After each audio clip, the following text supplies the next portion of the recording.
Mancherial MLA గారికి రాజ్యాంగం అన్నా హక్కులన్నా వాటి మీద విశ్వాసం లేదు. ఇప్పుడు నిజాం కాలంలో నవాబు పాలన ఉంటుంది. ఇవాళ మన మంచిర్యాలలో కూడా నిజాం నవాబు లాంటి పాలన రోజులు గుర్తుకొస్తున్నాయి.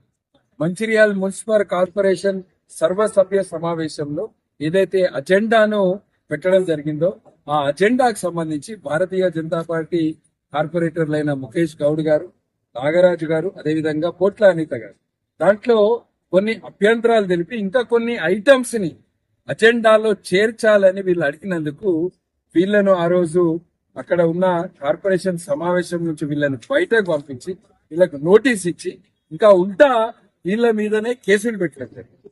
మరి మంచిర్యాల కార్పొరేషన్ లో జరుగుతున్న అవినీతి మీద ప్రశ్నించే హక్కు మా కార్పొరేటర్లకు ఉన్నదా లేదా?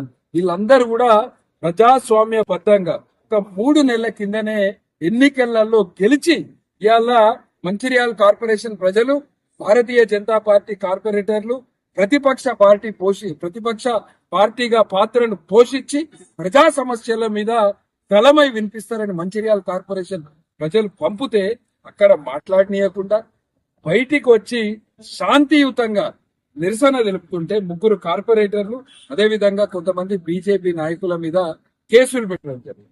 మరి మా కార్పొరేటర్లు కూడా వీళ్లను బెదిరించిన విషయాలు, అక్కడ జరిగిన విషయాలను ఇదే పోలీస్ డిపార్ట్మెంట్ కి మొన్న రాత్రే కంప్లైంట్ ఇస్తే ఇప్పటి వరకు ఎటువంటి చర్యలు చేపట్టింది.